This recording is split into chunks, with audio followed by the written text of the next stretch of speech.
India's number 1 varicose veins hospitals ఐబీసీను సంప్రదించండి. మీ నొప్పి లేని ప్రయాణాన్ని ప్రారంభించండి. నమస్తే, మీరు చూస్తుంది సుమన్ టీవీ. నేను మీ కీర్తి. నాతో పాటు ప్రముఖ ఆస్ట్రాలజర్ బ్రహ్మశ్రీ గోరుగుంట్ల సురేష్ బాబు గారు ఉన్నారు.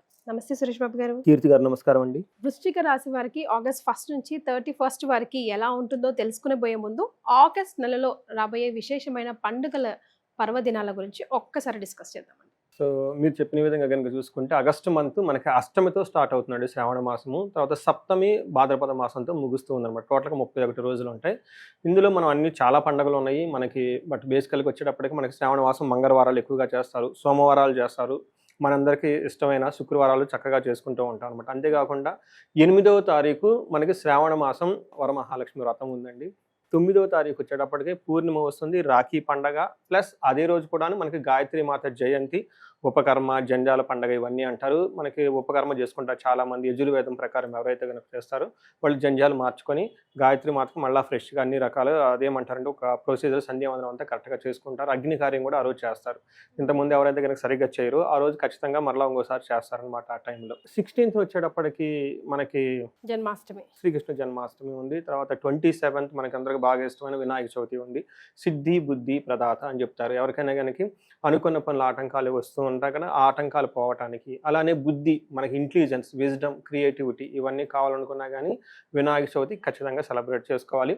ఇంకా మనకి కొన్ని స్క్రిప్చర్స్లో ఏం చెప్తారంటే, ఇప్పటిదాకా మనం శ్రావణ మాసం జరుపుకున్నాం కాబట్టి, అందులోని వరమహాలక్ష్మి వ్రతం జరుపుకున్నాం కాబట్టి ఖచ్చితంగా కూడా వినాయక చవితి జరుపుకోవాలని చెప్పేసి మనకి కొన్ని శాస్త్రాలు వివరించారు. ఎందుకు అంటే మహాలక్ష్మి వచ్చేటప్పటికి దత్తపుత్రుడు వినాయకుడు కాబట్టి, సో వినాయకుడిని ఎవరైతే కనుక పూజించారో వాళ్ళకి కొన్ని మైళ్ళ దూరంలో లక్ష్మీదేవి ఉంటానని చెప్పేసి మనకు శాస్త్రం చెప్తూ ఉంటుంది అనమాట. అందుకని ఖచ్చితంగా ఎవరైనా కనుక మిస్ కాకుండా ఎంతలో కొంత ఖచ్చితంగా వినాయక చవితి జరుపుకోవాలని చెప్పేసి మనం కోరుకుందామండి. ఇకపోతే వృశ్చిక రాశి వారికి ఆగస్ట్ 1వ తారీఖు నుంచి 31వ తారీఖు వరకు ఎలా ఉంటుందో తెలుసుకుందామండి. సో మనకి వృశ్చిక రాశి చూసుకున్నట్టు ఇందులో మనకి విశాఖ 4వ పాదం, అనురాధ 1, 2, 3, 4 పాదాలు, జ్యేష్ఠ 1, 2, 3, 4 పాదాలు అంతా మనకి వృశ్చిక రాశిలో ఉంటాయి. పేరు బలం కనుక మనం చూసుకున్నాం అనుకోండి, వీళ్ళకి తో, నా, నీ, ను, నేనో, యా, ఈ, యు అన్న లెటర్స్ అంతా కూడా ఇదే మనకి పేరుతో కనుక వాళ్ళ ఫస్ట్ లెటర్ బాగా పాపులర్ అయిన పేరులో కనుక ఫస్ట్ లెటర్ ఇది ఉంటే ఇది మనకి వృశ్చిక రాశి కింద వస్తారు. తర్వాత మనకి గ్రహాలు వచ్చేటప్పుడు 4 గ్రహాల యొక్క ఇంపాక్ట్ ఈ మంత్లో ఉందండి. చాలా రోజుల తర్వాత 4 గ్రహాల యొక్క ఇంపాక్ట్ వీళ్ళకి రాబోతుంది అనమాట. అంటే కదలిక అంటారా? కదలిక అంటే మనకి పెద్ద గ్రహాలు రాహు, కేతువులు, తర్వాత శని, గురు అవి మారవు. మూన్ చాలా ఫాస్ట్గా మారుతూ ఉంటారు కాబట్టి మనం పెద్దగా కన్సిడరేషన్ చేయము. మిగతా 4 గ్రహాలు వచ్చేటప్పటికి మనకి కుజ స్తంభన అని చెప్పేసి, శుక్ర స్తంభన, ఇవి రకరకాలుగా ఉండటంతో ఎక్కువగా ఈ మధ్యకాలంలో లాస్ట్ 2 monthsలో 3 monthsలో ఎక్కువగా ప్లానెట్స్ మూవ్మెంట్ లేదనమాట. ఉన్న చోటే ఉన్నాయి అనమాట. బట్ ఈ ఆగస్ట్ మంత్లో వచ్చేటప్పుడు ఒకేసారి 4 ప్లానెట్స్ మూవ్ అవటం స్టార్ట్ అయిందనమాట. ఒకటి సూర్యుడు ఎనివే మనకి ఆగస్ట్ 17th మూవ్ అవుతూ ఉన్నాడు. ఆగస్ట్ మంత్ వచ్చే ముందే 1-2 రోజుల ముందుగా మనకి శుక్రుడు, కుజుడు కూడా మారిపోయారండి. తర్వాత మనకి శుక్రుడు వచ్చేటప్పటికి 26వ తారీఖు, కుజుడు వచ్చేటప్పటికి 28 జులై మారారనమాట. అంటే జస్ట్ అప్పుడే మారటంతో మనకి నెక్స్ట్ వచ్చే ఆగస్ట్ హోల్ మంత్ అంతా కూడా వాళ్ళకి ఆ ఇంపాక్ట్ ఉంటుంది. టోటల్గా 4 గ్రహాల యొక్క ఇంపాక్ట్ వీళ్ళ మీద ఉంటుంది. సో పాజిటివా నెగిటివా ఎలా ఉంటుందో తెలుసుకుందాం. వీళ్ళకి వృశ్చిక రాశి వాళ్ళకి పాజిటివ్గా ఉందని మనం చెప్పుకోవాలండి. వీళ్ళకి వృశ్చిక రాశి వాళ్ళకి అష్టమంలో గురువు ఉన్నారండి. ప్రొఫెషన్ రిలేటెడ్ మ్యాటర్స్ వీళ్ళు బాగా ఇబ్బంది పడుతూ ఉన్నారు. చాలామంది నాకు కాల్స్ కూడా చేస్తున్నారు. అనురాధ నక్షత్రం వాళ్ళు కానివ్వండి, జ్యేష్ఠ కానివ్వండి, వీళ్ళు ఒకటి ప్రొఫెషన్లో వాళ్ళు అనుకున్నంత చక్కగా చేయలేకపోవటము, లేదా జాబు మారటము, ఏదైనా జాబ్ చేస్తున్నా వాళ్ళకి ఖచ్చితంగా ఇబ్బంది పడే పరిస్థితిలో ఉండి చాలామంది ఫోన్లు చేస్తుంటారు. ఎందుకంటే అష్టమంలో గురువు ఉండటం వల్ల వీళ్ళకి ఏం చెప్తారంటే అడ్మినిస్ట్రేషన్ స్కిల్స్, మేనేజ్మెంట్ స్కిల్స్ వాళ్ళకి అంత ఎఫెక్టివ్గా ఉండవు ఈ టైంలో. దానికి తోడు వీళ్ళకి ధన ప్రవాహం కూడాను అంత ఎక్కువగా రాకుండా ఆగిపోయి ఉంటుంది అనమాట. సో ఆల్రెడీ గురువు అనేది మంచి పొజిషన్లో లేరు వీళ్ళకి. బట్ శని మాత్రం యోగ్యతను ఇస్తూ ఉన్నారనమాట. కానీ ఈ టైంలో వీళ్ళకి అదృష్టం ఏమంటేనండి, సూర్యుడు, కుజుడు, శుక్రుడు అన్ని గ్రహాలు కూడాను ఒక పాజిటివ్ అట్మాస్ఫియర్ని వీళ్ళకి కలిగిస్తూ ఉన్నాయి అని చెప్పుకోవాలన్నమాట. అంటే ఒక రకంగా కనుక చూసుకుంటే ఆగస్ట్ మంత్ వృశ్చిక రాశి వాళ్ళకి ఒక సాధారణంగా పాజిటివ్ సైడ్లో ఉండే అవకాశం ఎక్కువగా ఉంది. అంటే సూపర్ పాజిటివ్ ఉంది. అలానే మనకి నెగిటివ్ కూడా ఉండే ఎఫెక్ట్ తక్కువైతే లేదు. వీళ్ళకి విపరీత వేద గ్రహాలు ఎక్కడెక్కడైతే మంచి చేయాలో అవంత మంచి చేయటం లేదు, ఎక్కడెక్కడ చెడు చేయాలో అవి కూడా చేయటం లేదు వీళ్ళకి. అంటే ఒక తటస్థంగా ఉండి కొంచెం బెటర్గా ఉంటుంది అన్న మన సమరీగా చెప్పుకోవచ్చు. మనకి 10వ ఇంట్లో సూర్యుడు జనరల్గా మంచి పొజిషన్ అండి. తర్వాత 11ది కూడా మంచి పొజిషను. వీళ్ళకి ఆగస్టు మంత్, సెప్టెంబర్ మంత్ 2 మంత్స్‌లో ఉద్యోగం పరంగా చాలా బాగుంటుంది. మనం ఫస్ట్‌లో ఏం చెప్పుకున్నాం, ఉద్యోగం సరిగా ఉండదని చెప్పుకున్నాం. కానీ ఈ 2 మంత్స్ వీళ్ళకి బ్రీత్ టేకింగ్ స్పేస్ అనమాట. ఫ్రీగా ఉంటుందని చెప్పుకోవాలన్నమాట. ఏ విధంగా అంటే అర్ధసిద్ధి, సదా ఆరోగ్యం, బంధుమిత్ర సమాగమః, రాజా దర్శన సుసల్లాపో సుసౌఖ్యం అని చెప్తూ ఉంటారు. అంటే ఈ టైంలో ఏమవుతుందంటే వీళ్ళకి ప్రొఫెషన్ మ్యాటర్స్‌లో ఏదైనా ఒక విషయాన్ని తీసుకొని దాని గురించి చాలా బోల్డ్‌గా టీమ్ మేనేజ్మెంట్ దగ్గరికెళ్ళేసి వాళ్ళతో డిస్కస్ చేసి వాళ్ళకి కావాల్సిన పనులన్నీ చక్కగా చేసుకునే అవకాశం ఈ 2 మంత్స్ వీళ్ళకి ఉంటుందండి. ఓకే.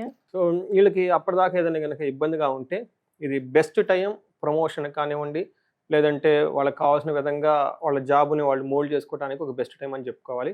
సో, ఇంటికి సంబంధించిన విషయాల్లో కొంచెం అన్‌కంఫర్ట్‌గా ఫీల్ అయ్యే అవకాశం ఎక్కువగా ఉంటుంది. ఎందుకంటే సూర్యుడు 10th హౌస్‌లో ఉండటం వల్ల 4th హౌస్‌లో దృష్టి ఉండటం వల్ల అన్నమాట. ఓకే. సో, మనకి మార్స్ అగైన్ కుజుడు వచ్చేటప్పటికి 11th హౌస్‌లో ఉండి ఇది ఒక బెస్ట్ పొజిషన్ అని మనం చెప్పుకోవాలన్నమాట.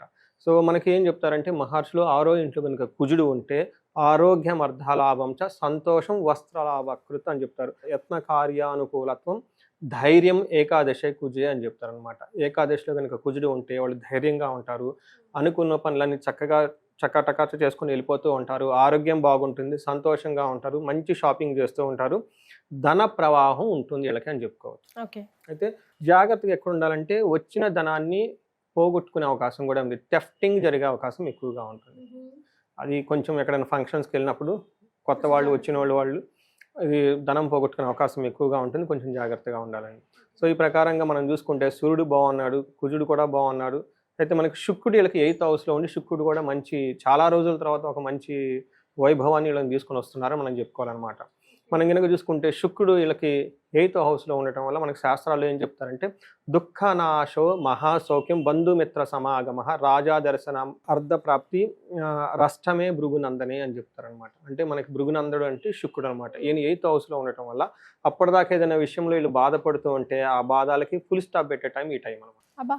తర్వాత మహాసౌఖ్యంగా ఉంటారు. బంధువులతోటి, మిత్రులతోటి చక్కగా కలిసి ఉంటారు. అగైన్ ఇక్కడ హైయర్ అఫీషియల్‌ని కలవటం గానీ, తర్వాత ఏమని చెప్తారు బాస్‌ని కలవటం కానివ్వండి, గవర్నమెంట్ ఎంప్లాయీస్‌ని కలవటం కానివ్వండి, ఇలాంటికి సంబంధించిన వ్యవహారాల్లో చాలా పాజిటివ్‌గా ఉంటుంది. మంచి ఫుడ్ తిని చక్కగా ఎంజాయ్ చేస్తారు. సూపర్.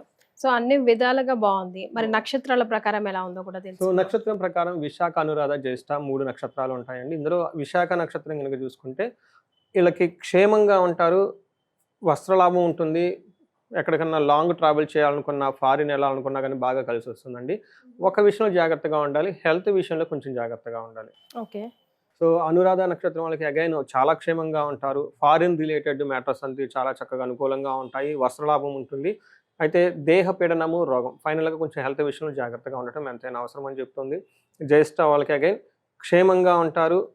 పరవాసం ఫారిన్ వెళ్ళే వాళ్ళకి మాత్రం అనుకూలంగా ఉంటుంది. బట్ వీళ్ళకి దేహ పీడనము, రోగము చూపిస్తుంది. అంటే ఫైనల్‌గా మనం గనక చూసుకుంటే ఈ రాశి వాళ్ళకి అన్ని విషయాల్లో చాలా బాగుంది. కానీ హెల్త్ విషయంలో కొంచెం జాగ్రత్తగా ఉండాలి అని మనం తెలుసుకోవచ్చండి. తర్వాత అనురాధ నక్షత్రం వాళ్ళకి కార్యహాని అయ్యే అవకాశం ఎక్కువగా ఉంది. ఏదైనా కాంప్లికేటెడ్ పెద్ద పెద్ద పనులు ఏమన్నా ఉంటే కొంచెం పోస్ట్‌పోన్ చేసుకోవటం.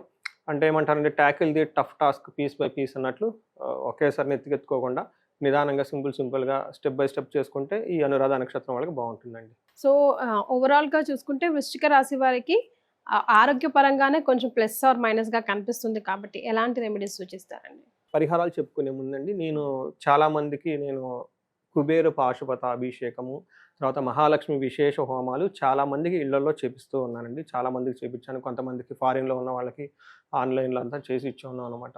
అయితే నాకు చాలామంది ఎంక్వైరీస్ అడిగారు. ఏవండీ మేము మా ఇంట్లో అంటే కష్టమవుతుందండి. లేదంటే సామూహికంగా తక్కువ రేట్‌కి ఏదైనా ఉంటే గనక చూడండి అని అడుగుతూ ఉన్నారు. ఇప్పటిదాకా దాన్ని అనౌన్స్ చేయలేదు. అవసరం లేదనుకున్నాను. కానీ రీసెంట్‌గా వచ్చిన కాల్స్ వాటిని ఆలోచించి మనకి ఏమవుతుందంటే అండి శ్రావణ మాసము లాస్ట్ ఫ్రైడే వస్తుంది. 21, 22 విశేష హోమం చేసేటానికి సామూహికంగా ప్లాన్ చేశామండి. ఎవరైనా గనక ఇంట్రెస్ట్ ఉంటే కింద కనిపిస్తున్న నెంబర్ గనక ఫోన్ చేస్తే డీటెయిల్ తీసుకోవచ్చు. ఇది అగైన్ సామూహికంగా 2 డేస్ ఉంటుంది. ఒకటి లక్ష్మి మన ఇంటికి త్వరగా రావటానికి, మనం పోగొట్టుకున్న ధనం మళ్ళా తిరిగి రావటానికి, మూడోది మోస్ట్ ఇంపార్టెంట్ మన దగ్గర స్థిరంగా ధనం నిలబడటం లేదు. ఇవి కామన్‌గా ఉండే ప్రాబ్లమ్స్ అండి. ధనం రిలేటెడ్ ప్రాబ్లమ్స్ అనమాట. ఇది మూడిటికి కలిపి మేము ఒక 2 డేస్ ప్రోగ్రామ్ జనరల్‌గా అన్ని చోట్ల చేస్తూ ఉంటాను. ఒకటి కుబేర పాశుపతాభిషేకం, ధనం మనకు నిలబడడానికి, ధనం త్వరగా రావటానికి, శీఘ్రం లక్ష్మి సంబంధించిన శీఘ్ర ధన ప్రాప్తి, అలానే పోయిన ధనం రావడానికి నష్టద్రవ్య ప్రాప్తి, మహాలక్ష్మి విశేష హోమము, తర్వాత శ్రీ సూక్తంతో సంపుటీకరణ చేసి ఒకటి ఇది చాలా బాగుంటుందండి ఈ పూజ. మేము చాలా చేసి మంచి వైబ్రేషన్స్ అన్నీ వచ్చేసి పాజిటివ్ ఫీడ్బ్యాక్. ముందేంటంటే కొన్ని రోజులు అయిపోయిన తర్వాత మళ్ళీ మెసేజ్ పెట్టడం అనేది చాలా హ్యాపీగా, మాకు కూడా కాన్ఫిడెన్స్ అనమాట ఇవన్నీ చేయొచ్చు అని చెప్పేసి. సో ఈ మంత్ వృశ్చిక రాశి వాళ్ళకి ఎలాంటి రెమెడీస్ పెద్దగా అయితే అవసరం లేదు. ఒక్క హెల్త్కి సంబంధించిన విషయాల్లో మాత్రం కొంచెం కాంప్లికేషన్స్గా ఉంది కాబట్టి అగైన్ వాళ్ళకున్న సీరియస్నెస్ని బట్టి వాళ్ళకి ఆయుష సూక్తం అని ఉంటుందండి. ఇది ఒకళ్ళని కానీ, ఇది వేదమంత్రం కాబట్టి ఒకళ్ళని ఇద్దరిని పండితులను తీసుకొని వాళ్ళ చేత పారాయణం చేపిస్తే ఏదన్నా కానీ హెల్త్ కాంప్లికేషన్స్ ఉంటే అది ఎంత పోతుంది. అమృత మృత్యుంజయ పాశుపతాభిషేకం అని ఉంటుంది. అగైన్ ఇది ఒక 4-5 అవర్స్ పని, ఒక హాఫ్ డే వర్క్ ఉంటుందండి. ఇది చేయించుకున్నా కానీ ఎవరికైనా హెల్త్ దీర్ఘకాలికంగా ఉన్న రోగాలు ఏమైనా ఉంటే వాటి నుంచి బయటపడిపోయే అవకాశం ఎక్కువగా ఉంటుంది. ఇది మనకి శ్రావణ మాసం కాబట్టి మనం ఇందాక చెప్పుకున్నట్టు వరమహాలక్ష్మి పూజ చక్కగా అందరూ చేసుకోవాలని, వీలైతే ఎంత మ్యాక్సిమం అయితే అంత మ్యాక్సిమం మహాలక్ష్మి అమ్మవారి యొక్క కనకధార స్తోత్రాన్ని చదవటం, లేదంటే ప్రతిరోజు నెయ్యితో గనక ఉత్తరముఖంగా కనుక కూర్చొని నెయ్యితో దీపారాధన చేస్తూ కనకధార చదువుకుంటే విశేషంగా ధనం వచ్చే అవకాశం ఎక్కువగా ఉంటుంది.